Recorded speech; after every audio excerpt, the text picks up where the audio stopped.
Okay, so are you ready for this? We're going deep today. Oh, Deep into the world of online content creation. all right. And we've got some really interesting stuff to work with here. Okay. It's called pasted text.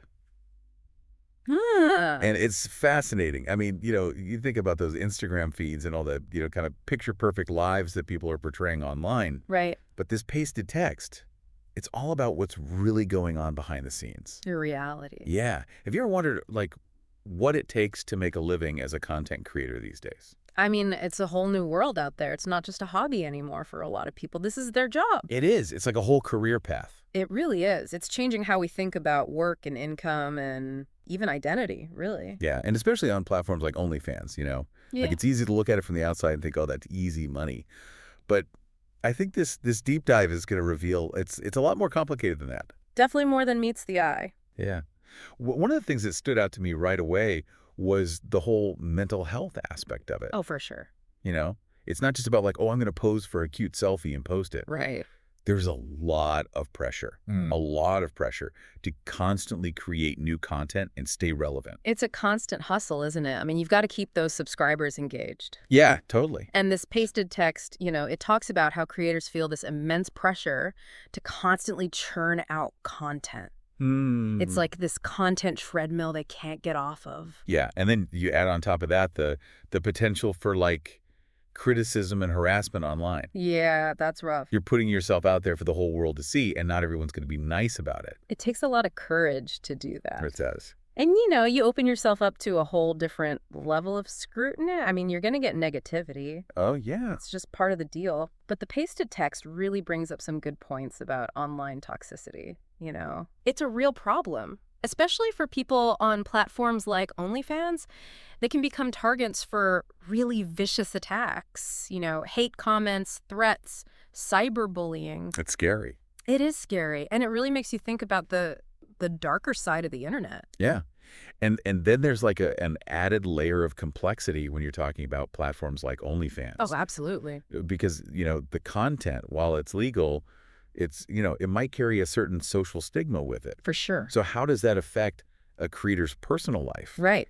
How does it affect their relationships, their self-esteem? It's such an interesting question because it really forces us to look at our own societal perceptions. Right. Like, what are we really judging here? Is it the content itself, or is it the fact that it's online? And how does the digital space, how does that context maybe amplify that stigma? That is deep. It is. It's complex. All right, so let's shift gears a little bit. Okay. Let's talk money. Because, I think there's this assumption that content creators are all like rolling in dough. Right. Living the high life. Yeah, but is that really true? Well, not necessarily. One of the big takeaways, I think, from Paste the Text is that financial instability. It's a huge issue for a lot of creators. They're part of this new, what they call the platform economy. Yeah. Which is, it can be super volatile, Yeah, and like OnlyFans, for example, takes a 20% cut of a creator's earnings. Yeah, that's a big chunk. That's a lot. That is. And it really points to this lack of control that a lot of creators feel. Yeah. They're at the mercy of these algorithms and platform fees and, subscriber trends that are constantly changing. Yeah. So it's not as stable as it might look from the outside. Not at all.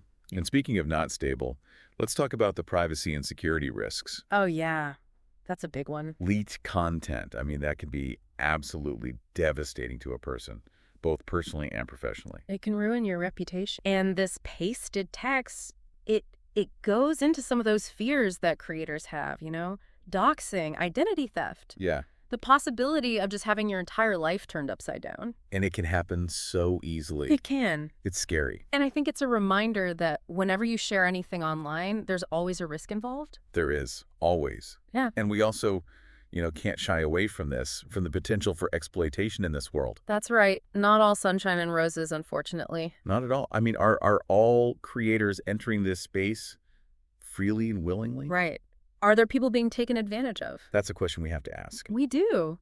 And I think pasted text raises some really important concerns about coercion, about manipulation, about the lack of really good, solid safety measures on some platforms. Yeah, it's kind of, It makes you think. It's a sobering thought for sure. It is. And then there are like the broader ethical and social implications of all of this. Oh, huge. We can't ignore those. Yeah. To think about the impact on relationships. Oh, I yeah. mean, this text even mentions how being a creator, or even a subscriber for that matter, it can really strain your personal bonds. It's true. And I think it points to this larger shift that we're seeing in society, wouldn't you say? I would. Like, how are we defining intimacy and relationships in this digital age where the lines are so blurry? Yeah, that's a really good question. It's something we're all navigating. We are. And what about the moral dilemmas that creators might face? Right. Trying to balance their own personal values with the demands of the platform, the content they're creating, the audience they're trying to reach. Yeah. And where do you draw the line, right? Yeah, What are you willing to compromise on? exactly. And then you've got, younger audiences who are watching all of this. Oh, yeah. Well, that's a whole other can of worms. They may see this as like a quick path to fame and fortune, Easy money. easy money, yeah, without fully understanding the potential consequences. Yeah. Right, right. They don't see the whole picture. Yeah, and then you've got the platforms themselves, right? Yeah, the puppet masters. Yeah, with their algorithms and their, sudden policy changes. And, it just seems like creators are constantly at the mercy of these tech giants. It's a power struggle for sure. It is. It's really frustrating for creators because there's this lack of transparency Mm-hmm. and there's a lack of accountability from these platforms, and it makes it really hard for them to know how to play the game, how to be successful. Yeah, it's a tough world to navigate. It is. So we've talked about a lot here today.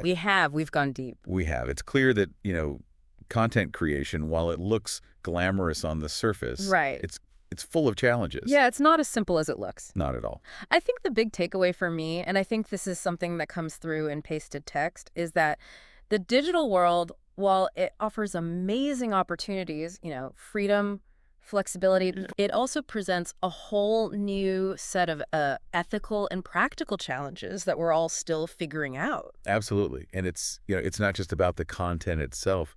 It's about the entire ecosystem surrounding content creation. That's right. The platforms, the algorithms, the audience, the The expectations, whole system? the whole system. Yeah. Yeah. So I think that leaves us with a really important question for you, dear listener. Okay. How can we as a society create a more ethical and sustainable digital environment? That's the question. One that supports both creators and consumers, Yeah, We need to find a balance. It's a conversation that we all need to be part of. absolutely. Couldn't have said it better myself. There you go. So keep thinking about this, folks. This is just the beginning of the conversation. Right. Thanks for joining us for this deep dive. Absolutely. We'll see you next time. See you later.